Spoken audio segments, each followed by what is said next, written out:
This is R.J. Rushdoony, Easy Chair number 87, December 28, 1984. Today we are going to deal with the de-Christianization which is underway in our culture. And I have with me Otto Scott, who suggested this excellent subject, and John Saunders. And before we begin, I want to deal with the subject in a general way. First of all, de-Christianization is not anything new. No sooner was Christianity recognized in the Roman Empire by Constantine and given a legal status, made a licit, a legal religion, than his successors began the work of de-Christianization. They did this not by attacking Christianity openly, but by adopting a number of heresies, such as Arianism, which in its implications was comparable to the death of God movement, because it posited a God who could neither speak nor had consciousness nor in any way reveal himself. Then you had, of course, over and over again during the medieval period, various efforts to de-Christianize culture. The witches movement was one such effort. We must remember when the Bible says, "Thou shalt not suffer a witch to live," the word witch in the Hebrew means poisoner. And these were humanistic cults of people who exercised power through the use of poison and the like. The Renaissance was an attempt at de-Christianization, the Enlightenment, Romanticism, and much more. So we have today the culmination of these efforts in the open and avowed humanism of our time, which is attacking Christianity in a variety of ways, trying to destroy any standing it has legally. For example, in one public school, I believe 8th grade children were involved. A girl who brought Christmas cards to school to pass around to her friends in the class was told that what she was doing was illegal, and all kinds of legal action and protest ensued. Incidentally, they didn't even call her cards Christmas cards. They called them Yule cards, because to use the word Christmas today is anathema. If your community had decorations for the holiday season, they probably said Happy Holidays, not Merry Christmas. The very word Christmas, because it refers to Christ, is now being dropped. Much more could be said, but before we begin our discussion, I'm going to cite one area where I see this de-Christianization far gone. It is economics. For example, the key factor in contemporary economics, a la Keynes and his successors, is money, the control of the money supply. Now, the control of the money supply really has little to do with the heart of economics, especially when the control of the money supply is fiat money, paper money. Productivity is the heart of economics. You can flood a country with money, as has been done, for example, in the German inflation, the Hungarian inflation, the Brazilian inflation, and others. And it's worthless. It does not enhance productivity. It hampers it. And today, economic thinking in Washington hampers productivity because its thinking is geared to the control of the money supply, as though managing money is going to further the economy. Now, that is humanism. It is anti-Christianity because it says, first, that man as his own God can create his own law and his own values, and therefore he can make money. And through his controls, he can produce a successful society. Productivity is the factor that is left out. Well, Otto, John, let's hear from you now. Well, the whole question of de-Christianization is, as you say, far gone. One of the things that has occurred, one of the stages that we have reached, is that anti-Christian dialogue is taken as a sign of liberty instead of as a sign of prejudice. Yes. Now, this is pretty unique. I don't really believe that there is any precedent historically for any civilization that has decided that its own destruction is a sign of progress. Mm-hmm. And yet the Christian civilization has gone along with the argument that anti-Christianism is merely intellectual freedom and not an attack. That ideas don't have consequences. It's yes. an intellectual exercise, Mm-hmm. and it really has no consequence in the real world. I was thinking about this subject for a long time, or a great deal rather, from the time we first agreed to do it. And it seems to me like the whole thing comes down to this tension that exists between the sin nature of man and God's nature. It's like man must have fellowship with God. It's part of his being and its nature, put there by God himself. And when he denies that, then he must, by implication, become God himself. And he starts to try to accumulate power. It is not enough that he be an individual, self-governing man. An atheist is never content with keeping to his own business. Well, my point is that if we don't have the real God in our lives, and not just as a matter of personal contact or personal relationship, but as the foundation for everything we do, once that is missing, then man on his own attempts to build, he attempts to accumulate power to emulate that God. One of the ways he does that is in the centralization of economic control. That's one of the ways in which he does it. The control of education through a massive centralized bureaucracy. He cannot tolerate the idea of the individual being on his own and responsible to himself and to some other God other than the humanist. And as a result of that, we find out as we go along that it is absolutely essential for humanism to aid the de-Christianization of society, or it could never achieve a stronghold. Either God is God or man is God, and that's the whole problem in terms of humanism is that once they gain some kind of a foothold by denying the real God, then they will sooner or later take on all the nature and attributes, or attempt to acquire all the nature, attributes, and power of God in every single area of life. And it's not a matter of there being some kind of vacuum or some kind of neutral area out there in which these ideas have no consequence. It's a fact that every idea has a consequence. And the humanist cannot succeed without the de-Christianization of culture. It's absolutely impossible, because the two cannot coexist. Well, the arguments that have been raised bring to me some need for distinctions. There's a distinction between non-Christian and anti-Christian. Obviously, a great deal of the world is non-Christian, and the Christians regard this as areas to which we should bring the message, the gospel. Now, there have been barriers erected against that sort of proselytizing. Over the holidays, I read in the newspaper an item from Greece.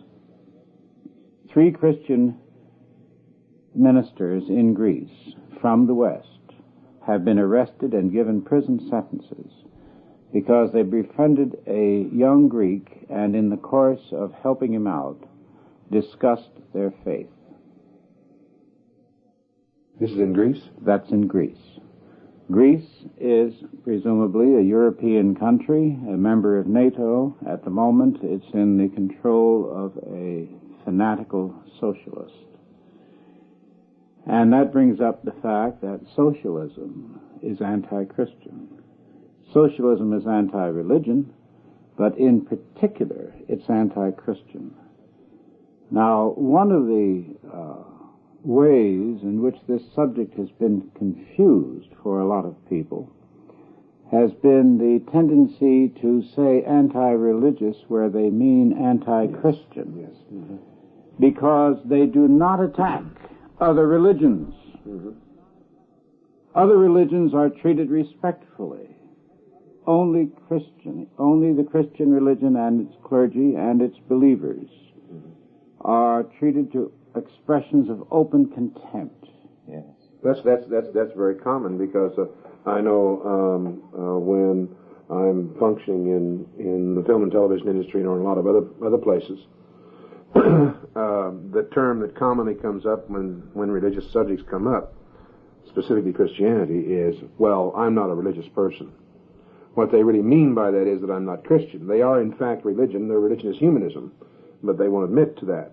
But it's a very, very common term. And like, as you say, what they really mean is that I'm not a Christian, because that is the cultural fabric of this country, and that's what everyone presupposes when they get into these subjects. Of what you're really talking about when you speak of religion is Christianity.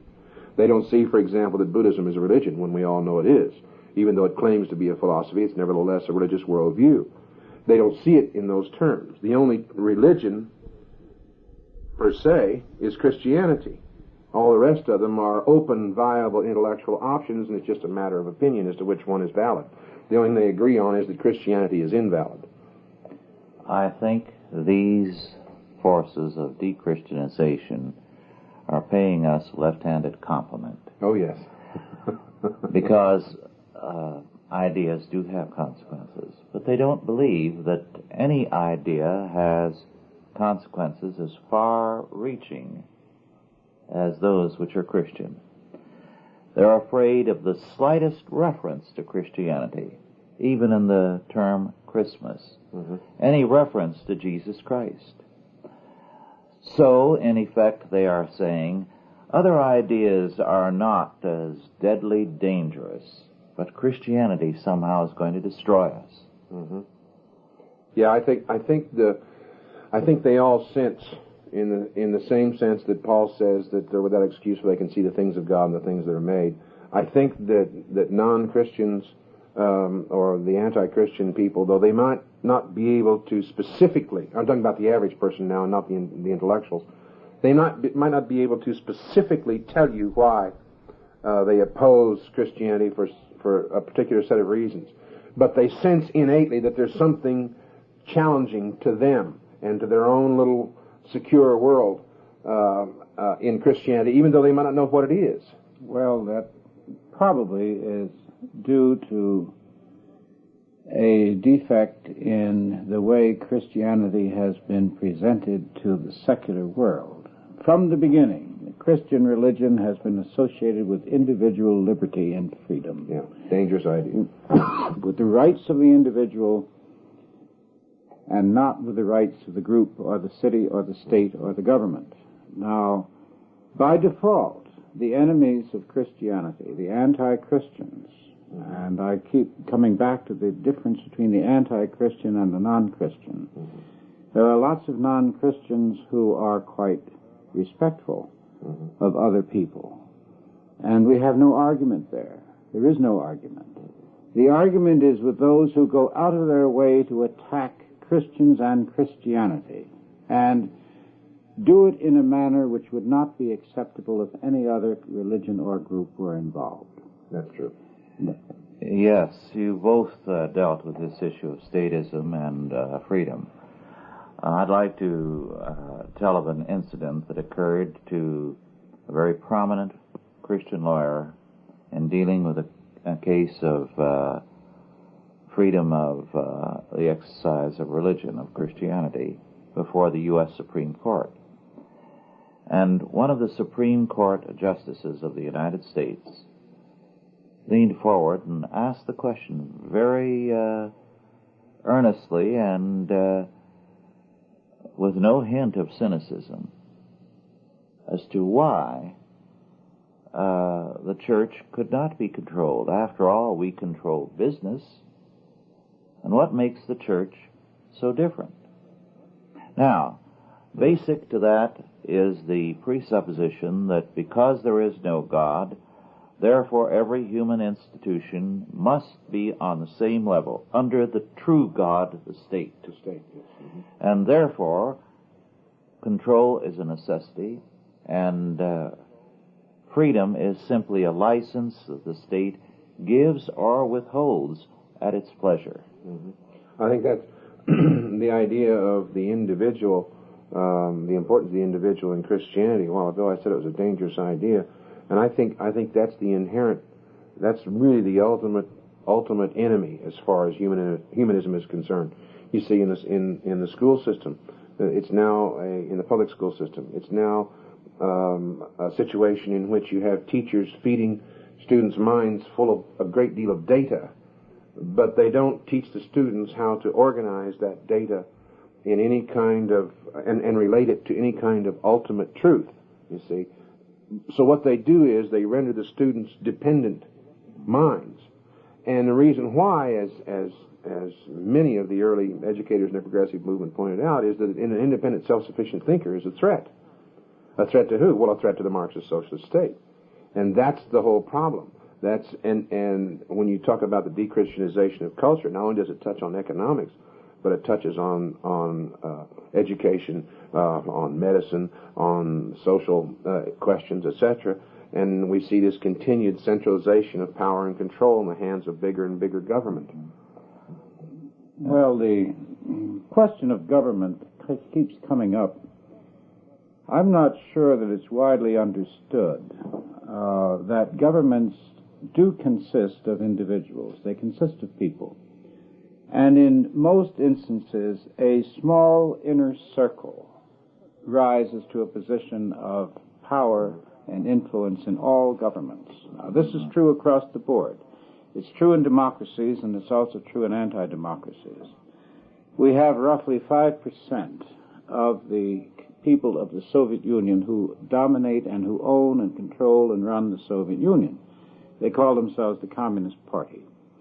There are, in other words, a party. There is a party that usually runs or operates a government. From time to time, the parties may alter, they may shift, but there's always an irreducible 5% in control. Now, at one time, the 5% in control of the United States, the founding fathers and those who followed their influence, were Christian. Now we are confronted with a situation where the 5% is anti-Christian.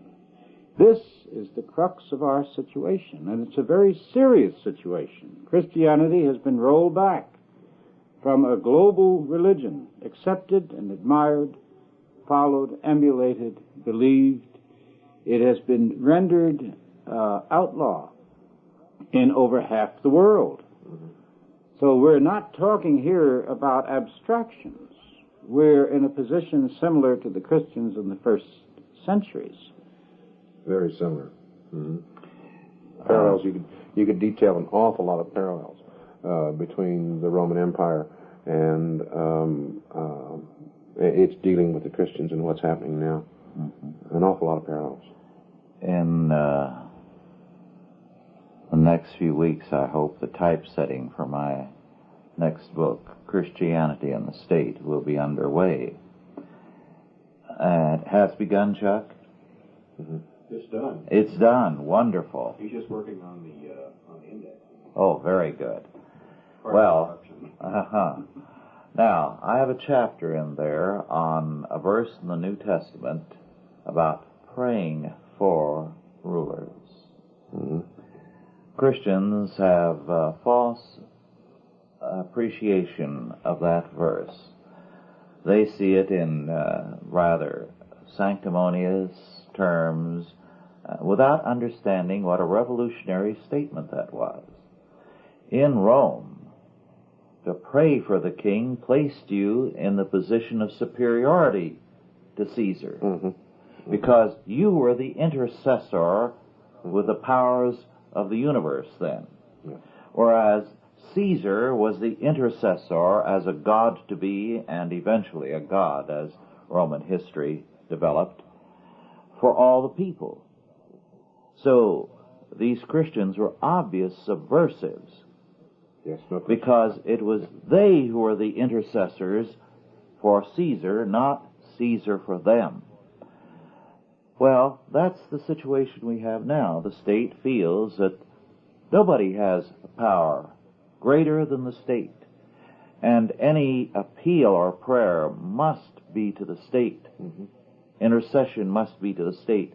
The state alone has the power of control, so that it denies that there is a power above and over itself, to which appeal can be made, from whence all law comes, and to which the state must be responsible. And yet the Christians today, when they talk about praying for rulers, for their rulers, they think of it, they cast it in a very pietistic, almost negative, well, it's about the only last resort that we have, etc.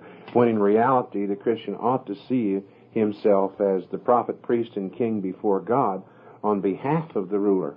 And he ought to approach the throne with boldness in his prayer, instead of with this negative kind of pseudo-humble piety. And I think that's characteristic of the whole internal life of the average Christian today, who's hung up in pietism without knowing it. And he takes that whole attitude. He doesn't realize the power and the strength that he has.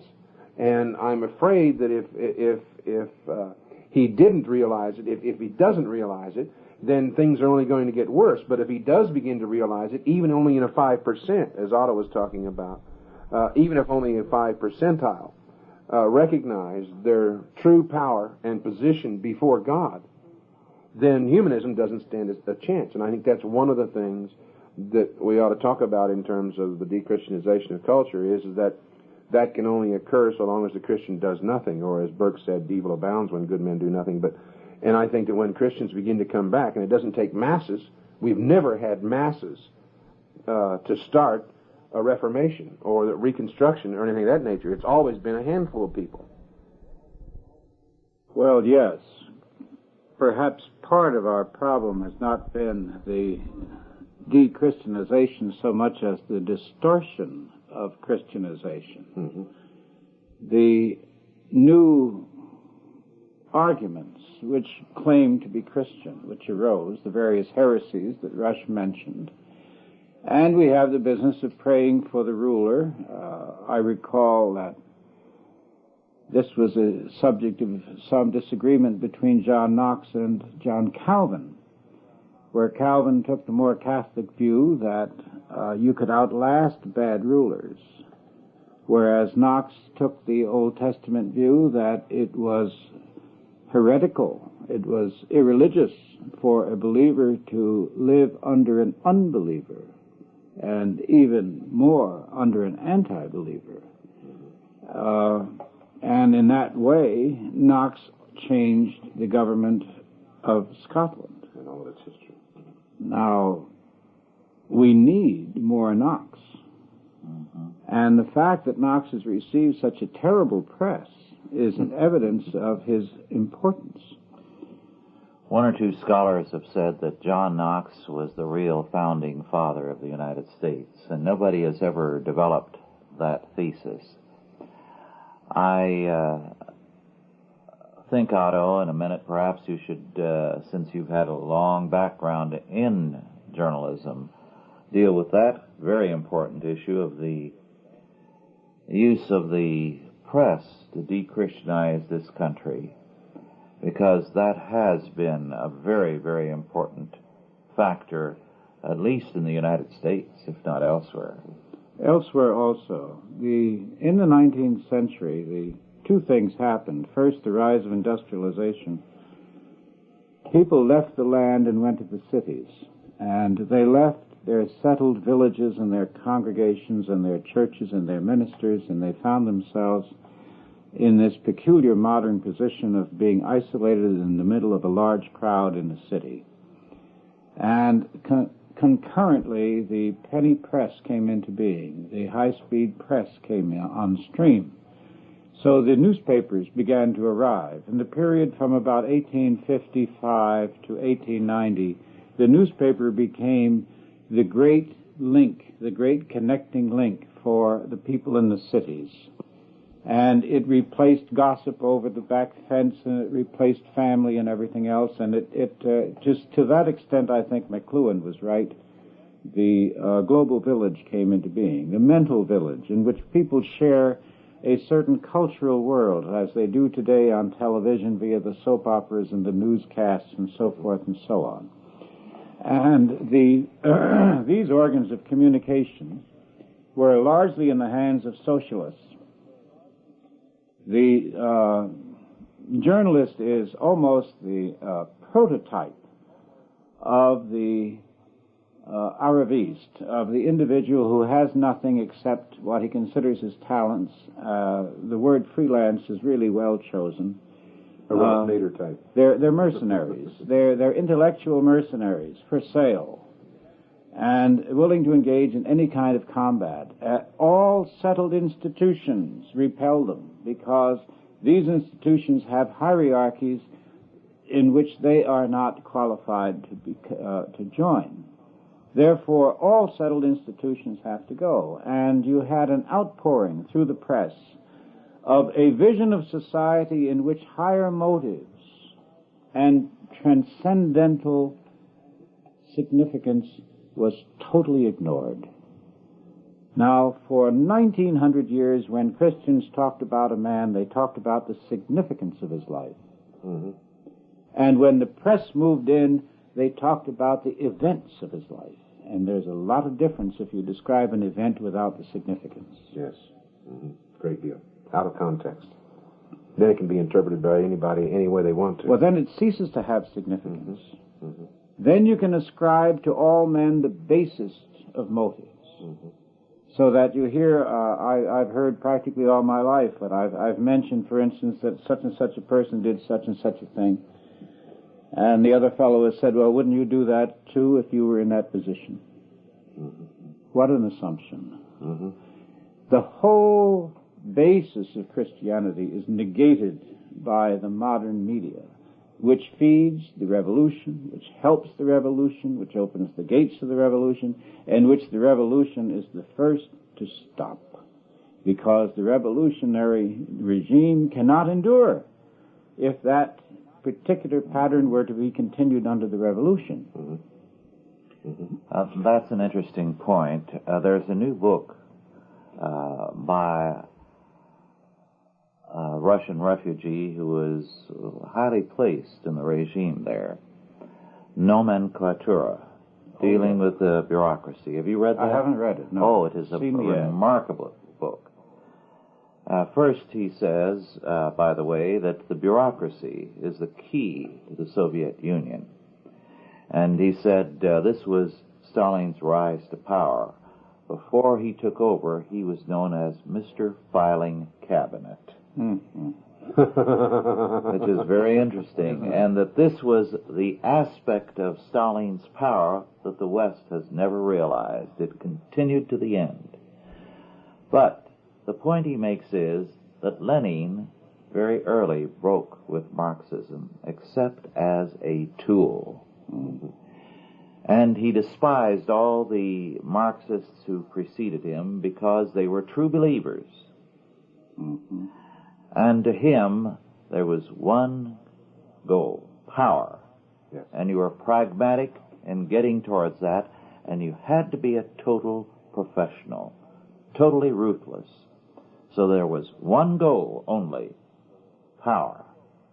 Now, I submit that what Lenin represented was what was developing in the Western world, and a part of this tradition that was coming to focus in the press, where truth was being replaced by pragmatism and power for its own sake was worshipped.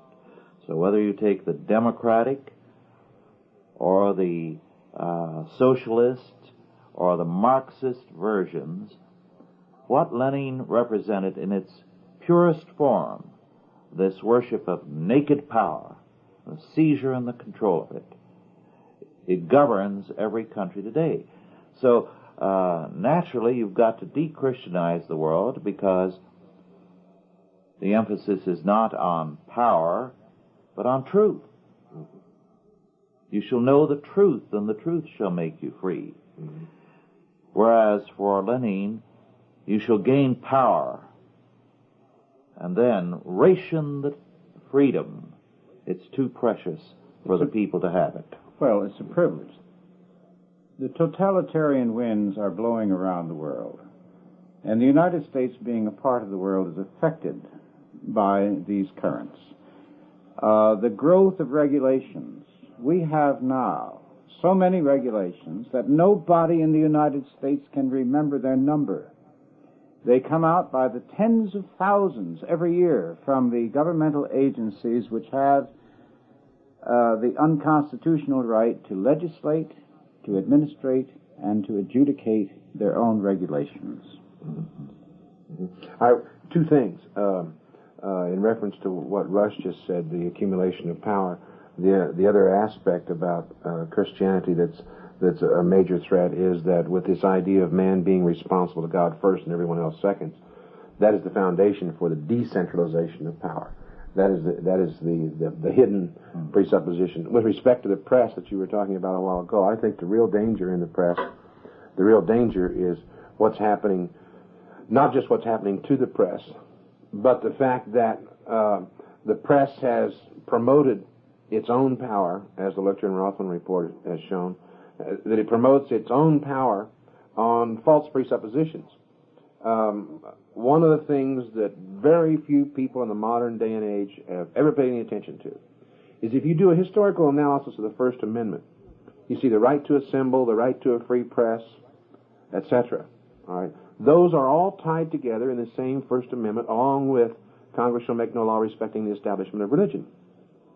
The important thing to remember is that in the 17th century is when the theological and philosophical foundation and the price in blood was paid for a free press, because the Christians had to have a free press in order to publish their material. They had to have the right to assemble, etc., etc., etc., in their churches, because they were being persecuted and forbidden the right to assemble. All right.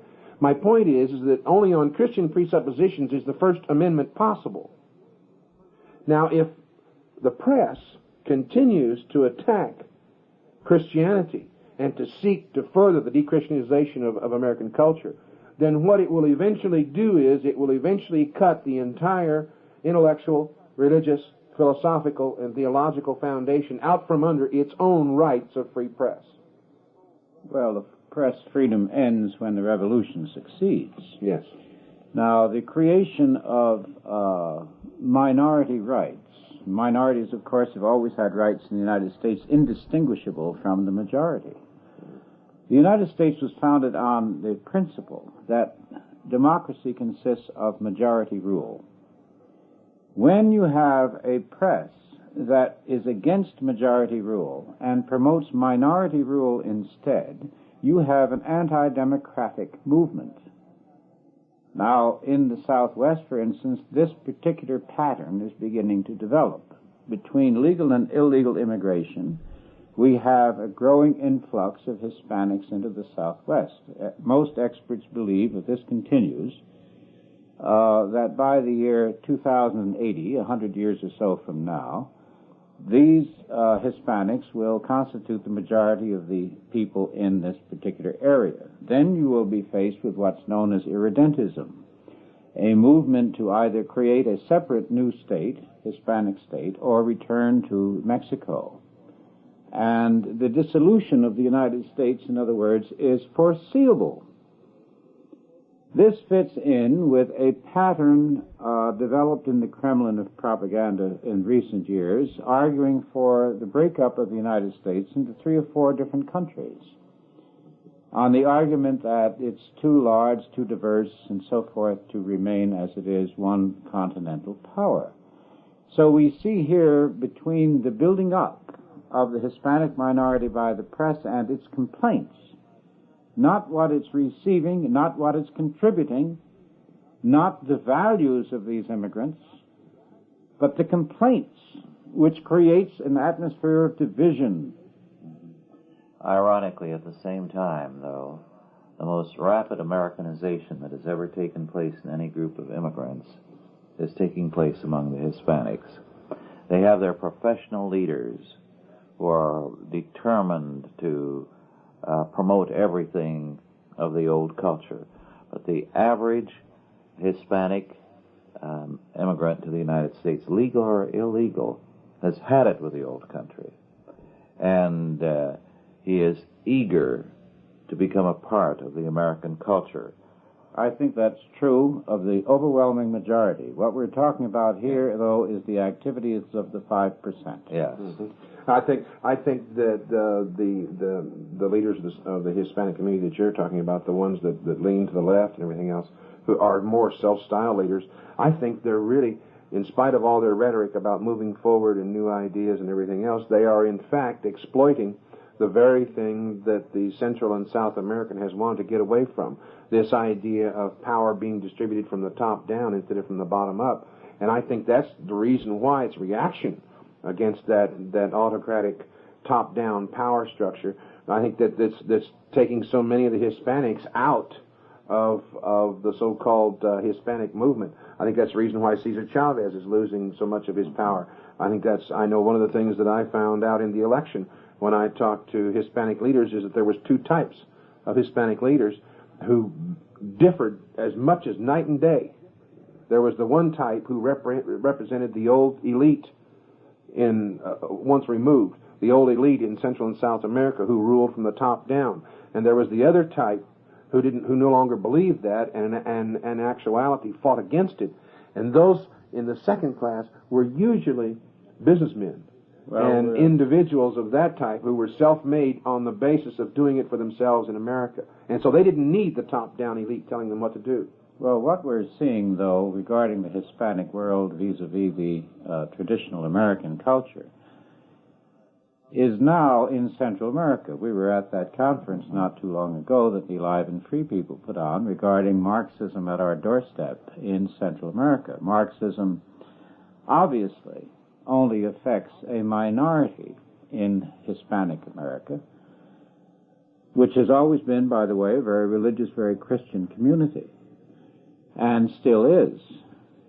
But for various reasons, there is now the intellectual argument, the tides, the press, all the media, the worldwide Marxist propaganda, the anti-Christian drums are rolling throughout Hispanic America, wherever it's located, in North, South, or Central.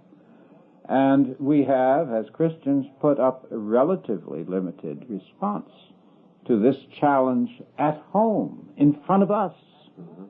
We haven't even done it in Central America. Look at the Mosquito Indians down there. The reason why the Mosquitoes were driven out of Nicaragua by the Sandinistas is because their Protestant Christian perspective gave them a sense of independence, being a self-governing man. They wouldn't knuckle under and go along with the program. And the Sandinistas couldn't very well murder 200,000 of them. They only ended up, I think, killing about 20 or 22,000 of the Mosquitoes. Of the rest of them, they drove into El Salvador and eastern Honduras. So now they're all refugees, the Mosquitoes, simply because of that idea of the self-governing individual person was so strong in the Mosquito Christian perspective that it prevented them from being integrated into a totalitarian state. But there has been progress. I think Rush has the statistics on that, don't you? Yes. In the Central American countries, between 25 and 28% now are evangelicals, and they're providing quite a militant minority for dramatic changes. When I give that data, I will have to exclude Panama. We don't have any data on that. One of the areas of problems is also the media and the films and television, your department, John. Now,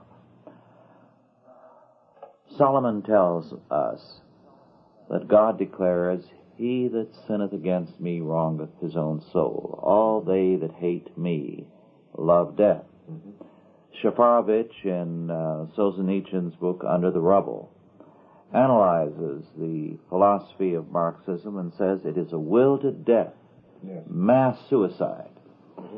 Now, anti-Christianity, because it sins against God, is involved in this will to death, this love of death. So what do you see? Well, I would say in our day the forefathers of the mood towards perversity in literature were Oscar Wilde and George Bernard Shaw. With them it was mild. But since then it has become a necessity to dirty up things, to have a bad ending, to force one on it. Now, previously, there was a lot of sentimental literature that insisted on a happy ending. Now there is the most vehement insistence in the history of literature on a perverse ending, on things working out badly. Anything else is considered unrealistic. I know that a while back in a film review I glanced at, I saw an arresting line. Some new Disney film was felt to be a bit more mature. And the reviewer went on to say that when Disney produced a film that could have an R rating, we would know that the Disney studios had come of age. Now that's an interesting standard. The perverse ending, the deliberately perverse ending, as alone constituting realism. Now, the thought is not original with me. I never saw any of the Star Wars films, and I know from what I've seen about them that they were dualistic and not Christian, Manichaean in essence. But they had happy endings. And people lined up to see them because they were hungry for some kind of triumph over evil. Well, I submit that the forces of anti-Christianity are so willfully suicidal that if Christians but awake, we're going to triumph. These people are determined to kill themselves and everybody else with them. Well, I think God loves the brave. And my feeling is that if you won't fight for God, you are failing in your duty, and you will be held to account. Yes. I think that the whole campaign to make Christianity synonymous with surrender is probably the most dangerous anti-Christian weapon ever devised. Yes. This is why so many people, pardon me, so many people now attach themselves to peace, and their only avenue toward peace is to accommodate their enemies. Now, this is a very sinister development. I've forgotten, and I really never knew who coined the phrase, "The devil can quote scripture for his own ends." But the peace movement is a pretty good example of how that operates. Well, there's one passage that's very interesting in Scripture that always comes to mind when Christians start talking about peace in the sense that you're talking about, is a passage in which the Lord commands, I think it's in Galatians, is it, where the Lord commands through Paul that the husband is to defend the wife even as Christ defended the church, i.e. to giving his own life for it. Now, you only do that in fighting an active and vigorous defense, which could involve combat, you see. But I think there's a whole area of Christian resistance. The theology of Christian resistance, I don't think, has been worked out and propagated on a broad enough scale that there are people who understand that. Going back for just a second, though, to what Roy said about the media, you know, it's interesting because Shaw and wild because of who they were. Their little tittering on the edge of pornography was accepted because of who Shaw and Wilde were. And then later on, it was confused with that was the key to their success. And so people took the inherent evil in the pornography and began to abstract that and utilize that more and more and more. The problem in the media is that there is no content, there is no meaning for life or the universe because there is no God. And when you take content out of art, it's meaning. Well, all you have left is the form to manipulate. I think the word perversion that Rush used is a very apt one, because it isn't simply a perversion in certain areas. It's a perversion of all values, so that we have something which almost turns the stomach. We have the most degraded people elevated over the worthy. Yes. Mm-hmm. We have a complete inversion, a complete perversion of values. Now, there is a historical theory to the effect that when the average man can no longer see the workings of justice in the system that surrounds him, when he can no longer see virtue rewarded and evil punished, that system is in trouble, because he then begins to ascribe success to luck, to contact, to accident, so forth, even to sin. And what he cannot rationalize, when he can't see any logic in who succeeds and who doesn't succeed, that civilization is doomed, because what cannot be rationalized cannot be defended, and what cannot be defended cannot be maintained. Mm-hmm. Now, what we're talking about here is the defense and maintenance of Christianity. And Christians as a group, and this is a sweeping generality, are not defending Christian principles. Mm-hmm. And therefore, the Christian community is in peril. Yes. You made a point earlier, Otto, about the need for courageous Christians, courage and virtue, which reminded me of a saying that I cited to you recently by Martin Luther.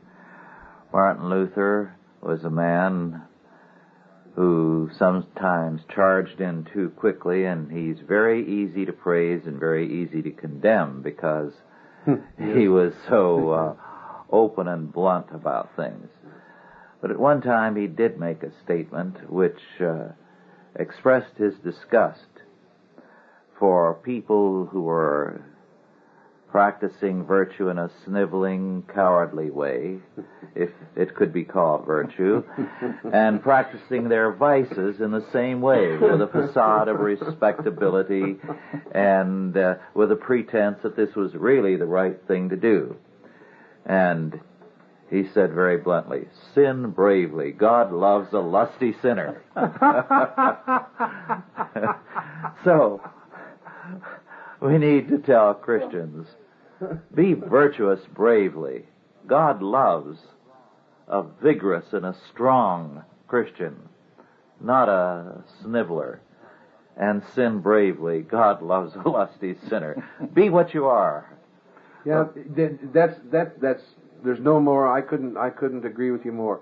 I think one of the problems, though, is that a lot of people are going to interpret that as evangelize bravely and not do the work of your calling bravely, and being willing, for example, as a politician, to say, I vote the way I vote because it is biblical, and being willing to stand up and defend that bravely.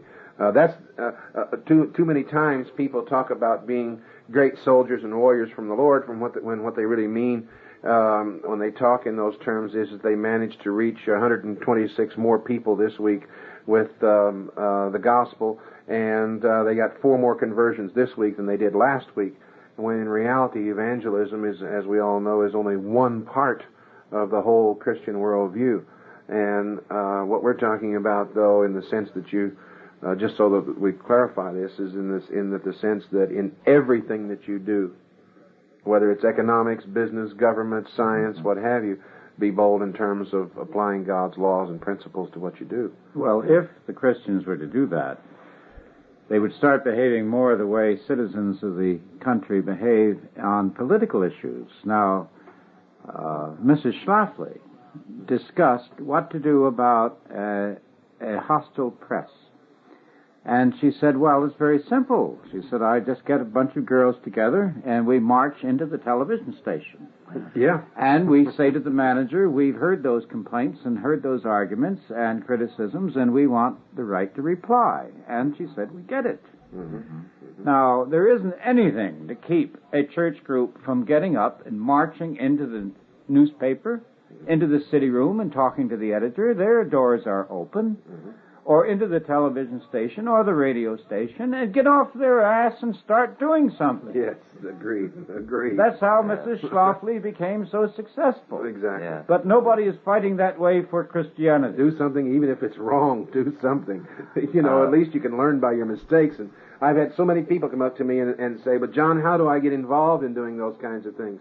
And I said, what are the procedures? How do I go about it? And I said, I can't give you a handbook. You open the television station door with the left hand and you go in and you see first the secretary and you say these words to her. And then after you get past her, well, then you see the assistant manager and gradually you work. That isn't the way you do it. There isn't any manual written for resistance. There isn't any manual written, shouldn't be a manual written in terms of propagating the Christian message and being able to resist, other than the Scriptures. Just go in and do it. And if you make mistakes, you learn from your mistakes. Don't give up and keep doing it. And eventually, you can teach other people how to do it and expand and develop the numbers, and the movement will grow in a local community. I don't know how many times we've seen local single individuals who just got fed up and began to go out and propagate the truth and the Christian message, and all of a sudden, within a matter of 3, 4, 5 years, they become a nationally recognized leader of some sorts. You say, how did this happen? Because they made a commitment and they stuck to it.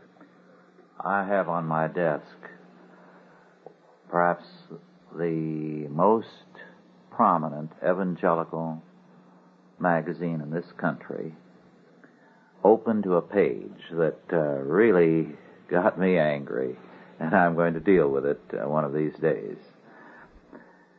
It's an account of a police officer in a Midwestern city whose wife prayed for him, and the friends of the wife and the church of which he was a member prayed for him, and he was converted. So what has he done now? He's resigned from the police force because that's such a world of dirty work. Now, that is the kind of thing that has de-Christianized us even more than what the opposition has been doing. Christians on the retreat, Christians who haven't got the courage to take their faith into the difficult places of life and apply it to their work. It's like you're not in full-time service for the Lord unless you have a 501c3 nonprofit foundation and you're $200,000 in debt and have a mailing list of 15,000 people. Then somehow or another you're in full-time service for the Lord because you're working 7 days a week, 24 hours a day, trying to raise enough money to keep the foundation open or to keep the church open or something. And only if you're engaged in an active ministry and it's got to have the right kind of name for it and everything else and all the right symbols on the literature, then somehow you're in full-time service for the Lord. Only if you're involved actively in a, quote, ministry, unquote. When in reality, the full-time service for the Lord begins from the moment of creation until the final consummation, and you're either on God's side in full-time service for the Lord, or you're in full-time service for the opposition. Well, I think, to me, of course, Solzhenitsyn will always remain a great example. His entire life is almost biblical in the analogies that can be drawn. First of all, he was totally on the side of Marxism, totally totalitarian. Then, by mischance, he was sent to Siberia, where he met God. When he came out of Siberia, he had cancer and was told that he was going to die. And his faith improved and didn't decline. He recovered, and he wrote these famous books. Now, the interesting thing to me as a writer about Solzhenitsyn's books is that none of them promote Christianity overtly. They all are suffused with Christian presuppositions, but they don't say it. And they don't have to say it. No. But they do it so well that by the time he was world famous, none of the anti-Christians pegged him as a Christian until he came here and was interviewed. And then, of course, when they discovered that he was a Christian, we all know how the press changed. Oh, yes. How his reputation altered. Oh, yes. What an example. Yeah. Yeah. Our time is almost up, but by way of conclusion, I'd like to say that I think one of the major forces for de-Christianization has been the church.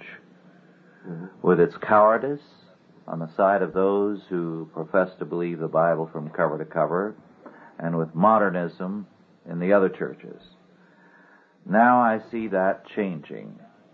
The modernist churches are dying, the cowardly churches are being pushed to the sidelines, and a new, strong, and faithful Christianity is emerging. Do you have any last comment, John? I think every major movement, or every movement of significance that Chalcedon's been involved in for the last 2 to 3 years, as well as my own personal contacts in the last 3 to 4 years, is proof of exactly what you say. I see that the churches that are liberal, modern, the churches that have a cowardly strain to them, you're indeed correct. And we see now individuals starting churches that all of a sudden seem to grow like wildfire for no apparent reason, when the real bottom line is they simply took the stand in every area of life and were willing to go to jail for it, or to whatever extent it took. And it's that kind of courage that people need in this day and age. And it's the courageous pastor and the courageous church that's going to become the leaders in the next decade. I think that's true. I think there's a great revival underway. And I think the core of it has not been seen for many centuries. I think really we are, I started out saying, our situation is comparable to that of the first century Christians because our lives are at stake. I can't overemphasize this, that most of the people who hear us will be very lucky if they die in bed, because we are going to face very serious challenges at which our faith is going to be tested. Right now, it's easy to stand up. It's easy to stand up. The time will come when it's going to be hard to stand up. And the longer we wait, the harder it will be. Yes, well, we are told by the Apostle John that this is the victory which overcometh the world, even our faith. And it shall overcome.